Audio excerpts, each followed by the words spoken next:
Well, this week on the agenda, we've presented a number of features on food, its production, business, politics, consumption, nutrition and availability thereof. Food is indeed one of the basic necessities of life. We need food for our survival. Many livelihoods are tied to food. Climate change is affecting food, with food insecurity becoming a major issue. Today, our food feature takes the form of a panel discussion with various political parties on how their policies speak to the issues of poverty alleviation and food security. Our panelists include Noko, Masipa, who is the DA's Shadow Minister for Agriculture, Land Reform and Rural Development. We also have Tammy, Breedt, who is from the Freedom Front Plus, a Member of Parliament and a spokesperson as well. And joining us from the ANC is Mbali, Hlophe, who is the party's Gauteng MEC for Social Development, Agriculture and Rural Development. MEC, let me start off with you. What do you make of the crisis of food security in the country? Good morning. Good morning, Aldrin, and hello to the other panelists.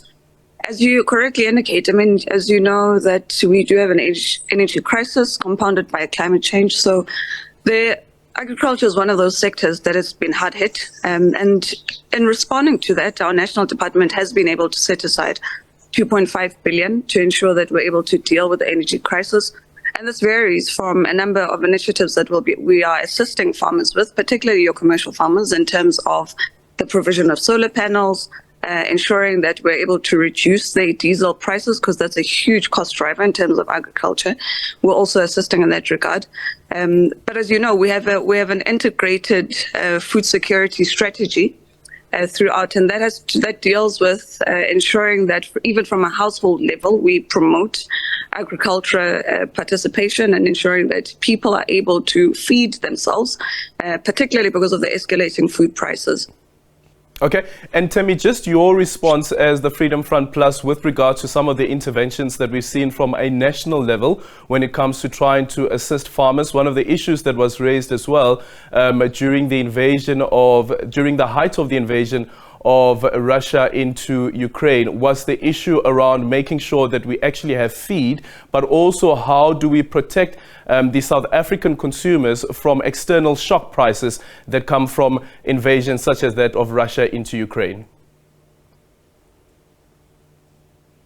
You know, what the problem is, and I think the one thing that from our side is a frustration, is the fact that the Department of Agriculture seems to be reactive the whole time. We are not proactive in terms of food security and what needs to be done.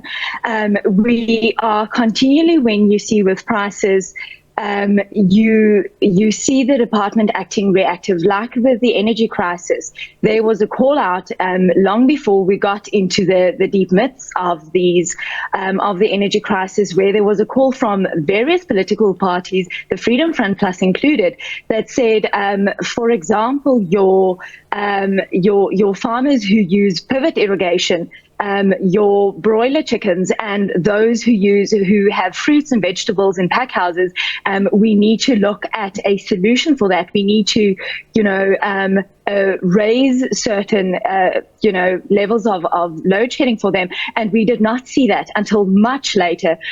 We see that there's an energy crisis task team at the Department of Agriculture, but that is still in the process of doing their investigations.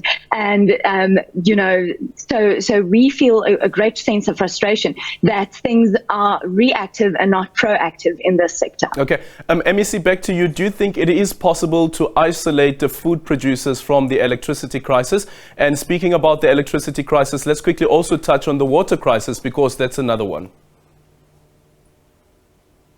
Well, I'm not sure what Tammy means that we only react, because if you look through all our policies, we've always spoken about the importance of agriculture and ensuring that there's provision for food for the long term. So I'm not sure what she means by being reactive, because certainly in terms of the energy crisis that is there certainly has to be work that is done. And we do need to react to the current energy crisis, because that is what is confronting us currently. And that is why we speak about the allocation of the funds that have been set aside to ensure that. But I can indicate to you, I mean, and confidently so, that in terms of the work that the departments have been doing, both from a national and provincial level, has always put agriculture at the center and ensuring that we take care of our farmers, because we understand how important they are. I mean, agriculture, even when there was COVID, was the only one that was doing exceptionally well, because you know that we'll all rely on having sustainable food throughout. So it's one of those critical areas that we certainly can't undermine. So in terms of your question, Aldrin, and if you look at even the issues around water, we've, for the longest time, have had initiatives on how people must begin to water harvest. And that's why those are some of the initiatives that have consistently been funded. I mean, from dealing with issues around boreholes, how we assist farmers, those who are subsistence farmers, those who are emerging farmers, those who are commercial farmers, and so forth. And how do we make sure that they're able to save as much water as possible? And the use of technology also is another area, particularly in Gauteng, where I can tell you where we don't have much land mass. We have no other option but to utilize technology. And some of the technology initiatives that are there are through the reduction of water and ensuring that we're able to provide those within a space and a climate that is conducive, but making sure that we also respond to the current crisis that would be there, both in terms of climate change, but also in terms of the water shortages that are there. And technology has allowed us to do that. So, and this is why I'm saying that, I mean, the notion that we simply react and there are no plans in place is rather laughable. Thank you. Noko, what's your response to what the MEC has just said now, and also some of the interventions? But then from the Democratic Alliance's side, what do you think should be happening and what should happen in the Western Cape? Do you have any of your own initiatives as the DA that you've tried to implement in that province, and have they yielded any results? Aldrin, thank you very much. I think let me first just react to the Minister, MEC Mbali, to say that, Aldrin, we're sitting with a crisis. Water is a crisis. The rivers are full of sewage. It's a crisis. Energy is a crisis. Colleges are a crisis. Fosco is one of the areas that would have really helped us in terms of intervening during the war of Russia on Ukraine, in terms of ensuring that we really able to supply fertilizers. Fosco was one of the best producer of fertilizers for South Africa, until the ANC took over. Land Bank is a crisis. So there are many crises at all fronts. So Honorable Breedt is very correct in saying that, ANC is very good in reacting. It's not that there are policies that are written out there, but the coordination level is very poor. So from our side, in terms of the Western Cape, what we have done in terms of ensuring that, our food security is not affected by, other, crises that happen as a result of climate change. We've got agricultural, call it the implementation agency, which is called Casidra. So through Casidra is where we really implement most of our projects to ensure that, the smallholder farmers are sustainable and that their projects in terms of the support of their food security for households and also for their own income generations are done properly through the partnership between ourselves as the Department of Agriculture in the Western Cape and obviously the private sector. So this is a commodity approach which is really working very well in the last couple of years. In terms of the energy crisis, the minister in the province started an initiative of engaging with the stakeholders to ensure that farmers are secured from energy crisis in support of the challenges that were created, obviously, by the ANC.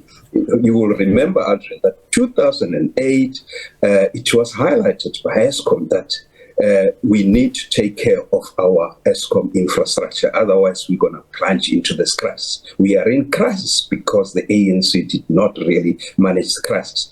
So we are intervening, as you already aware, that when in the city of Cape Town, when the country is at stage 4, we are at stage 2. When the country is at stage 3, we are at stage 1. So those are the interventions that are starting to bear the results. Okay. But the reality, Aldrin, is that really this agriculture subject or the food security subject should not really be used as a political point scoring. We need to sit down and discuss the scientific intervention of addressing agricultural problems in this country. Okay. And politicians need to really make sure that, we engage this without really using politics, but ensuring that we apply science to these discussions. Okay, Tammy, I just want to quickly come back to you, because a large part of your constituency are also people who actually do own farms and who also use farms as an aggregate to actually employ. And we know when it comes to the farming sector, a lot of people who actually feel that the farming sector plays quite a crucial role when it comes to job creation. But as the MEC mentioned a bit earlier on, is that they're also looking at technological advances to ensure that there is food security. But sometimes this also means that some people lose their jobs. So how do we deal with the question around making sure that there is food security for the country, but also on the other end, that jobs are still being sustained? You see, that is, thank you for the question, Alden. And that is the difficulty with ANC policy, with legislation that we currently have. We see in South Africa and South African farmers specifically realize the importance of being the second largest sector in terms of employment in South Africa, that they cannot mechanize as any parts, as other parts in the world have actually mechanized farming, due to the important impact of actually creating employment in South Africa. But we see with the legislation, if you look at the latest employment equity legislation, if you look at the proposed water regulations in terms of water rights that the Department of Water and Sanitation is now proposing in terms of BE responsibilities and actions, we are making it so difficult for our farmers to actually be productive farmers, to actually employ people. And at the end of the day, if we do not look at the long-term effects that these legislations, these irrational regulations have on our agricultural sector, our farmers will have no choice but to start mechanizing, will have no choice but to do away with that. And that really is important, and that really needs to look at. And I think Noko and the Honourable Masipa was very clear when he said we need to stop politicking about the agricultural sector, as the MEC referred to. We need to get down to business. We need to start looking at the stats. We need to be realistic and look at how, in terms of government legislation, regulations, we can actually assist this sector, instead of forcing the sector to have no other option than to mechanize, than to do away with jobs. But Tammy, is that a threat when you say you would have no other choice but to mechanize? Is that a threat? No, I don't think it necessarily is a threat. I think it is the reality that we need to start facing is farmers. I don't think that is a threat whatsoever. But it's the reality, and we need to start being clear and looking at that, because what other choice will there be left? Okay. What will need to be done, and that's we need to start facing. We need to start being honest and clear when we talk about these things. Okay, MEC, your response to what you heard there from Noko as well as Tammy? Thanks, Aldrin. It's so an allegation is made that the ANC is reactive, and part of the things that we're indicating is that we're very futuristic in looking at the sector and where it's going. And there's issues where Tammy speaks about that farmers will have no other option but to mechanize and so forth. It's not an issue of an option, Tammy. We are faced with climate change. We've got water issues. So the issues around how we begin to utilize technology to ensure that we're able to look forward into the future and what are the things that need to be done is what we ought to do. So that's why I'm saying that we can't be saying that we're being reactive, but you want to stay stagnated to where we are now and not looking at what the environment is showing us, particularly with issues around climate change and the solutions that are there in terms of water. So technology is going to be a huge factor going forward. And part of the engagements that we have been having with farmers is being faced with these current realities and looking into some of the challenges that we're going to face into the future. How do we begin to upskill our workers. And this is where I think the opportunity for all of us lies. I mean, nature by itself continues to evolve. So the issue is about how do we begin to get ourselves ready, and also ensure that those who are laborers within farms and so forth, we begin to upskill them, ensuring that there is no loss of jobs. So technology does not necessarily mean that you have to lose the jobs. It simply means that you need to integrate and upskill your individuals. And that is the work that we're beginning and the engagements we're having with the farmers, particularly as I was indicating, that when you look at the water shortages, technology is able to assist us to ensure that we're able to farm in measures and in secure environments where we can be able to deal with the environment that you create inside. How do you make sure that you utilize hydroponics as an example? And there's still job opportunities that are there. But what it simply means is that we're creating jobs of the future and not just looking at what we currently have now. Okay, Noko, just quickly on the cost of food, because that's another issue that actually when we speak about poverty and we speak about hunger in the country, Status A saying that as it stands currently in one of the surveys, this is the General Household Surveys, it found that 2.6 million South Africans and 1.1 million stated that they have inadequate and severe inadequate access to food, respectively, and 2/3 of these households are found in urban areas. So we know the impact of migration, of course, and people searching for greener pastures. But then with that also comes access to food, which then becomes scarce for some of these families. What's the DA's proposal on how we can deal with that? And is the DA in support of a basic income grant to try and alleviate poverty and especially hunger? Adrian, thank you very much. I would have loved to engage MEC even much more, but I think let me just go directly to your question. Really, from a social development point of view, we feel that we need to work on the safety net with regards to supporting our vulnerable people. And that's why we are proposing that a grant that is being provided now is not sufficient enough to really ensure that, you know, people that are vulnerable are food secured. And as such, we have really done our work to say that, you know, the grant of that the children are receiving must go up to 640 rands from the date of birth for a child, and it has to be received by the affected children to alleviate them from the food insecurity. Adrian, you will know that, and I'm just going to quote Food and Agricultural Organization's view on food security, is that food security exists when all people at all times have physical, social, and economic access to sufficient, safe, and nutritious food. So I think it is important that we make sure that, you know, the grants that we are supporting our challenge of vulnerable people are able to really ensure that they have on the table. But Noko, on the basic income grant, where's the Democratic Alliance on that? Yes, that's the point I'm making. I was just saying that we support the basic income grant. However, we believe that the income grant should be 640 rands.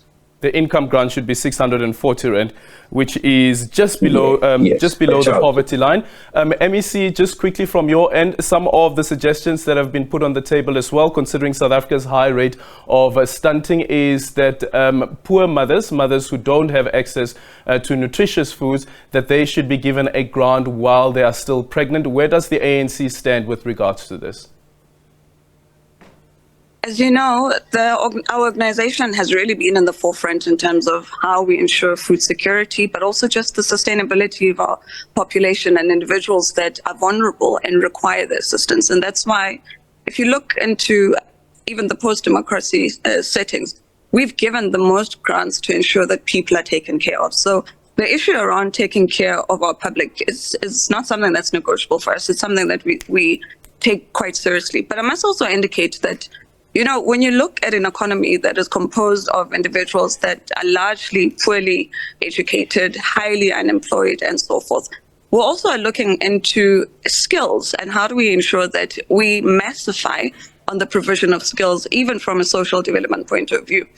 And how do we ensure that we get people to be able to stand up on their own so that we're not giving handouts, but rather giving hand-ups? And this is quite critical because it has a direct impact on the ability of government to provide these grants because of the fiscus. I mean, I don't need to tell the panelists about that we only have a few individuals that we're able to draw income tax from. So we need more people to be actively involved in the economy. And this is why, whilst we look into the issue of grants, it's also important that we get people to be able to stand up on their own. And that's why but where's the ANC MEC with regards to giving grants to poor women who are pregnant while still in the pregnancy stage, while whichever trimester we speak of, that they have access to a grant to actually help feed the mother during the time of pregnancy, so to avoid stunting? As you know, that the Department of Health, together with the Department of Education, the Department of Social Development, these are engagements that we are having at that level to look into the provision and how we are able to increase on the grants. But of course, as I say, that it's very easy to give a rough number when you're not in governments and you're not having to look into the entirety of the fiscus and what we are able to afford. But one of the things that I can give comfort with is to indicate that there certainly is provision for that, and to make sure that we are taking care of mothers, and not just mothers, but really all those that are vulnerable to be able to sustain themselves in light of the rise in food prices, but also ensuring that they are able to sustain themselves and weather whatever the climate changes may bring our way. Thank you so much for your time. Thank you so much to our panelists joining us this morning. That is Noko Masipa, the DA Shadow Minister for Agriculture, Land Reform and Rural Development, Tammy Breedt, who is a Member of Parliament for the Freedom Front Plus, as well as a spokesperson. And from the ANC, we had Mbali Hlophe there, who's also the party's Gauteng MEC for Social Development, Agriculture and Rural Development. So thank you so much for that conversation.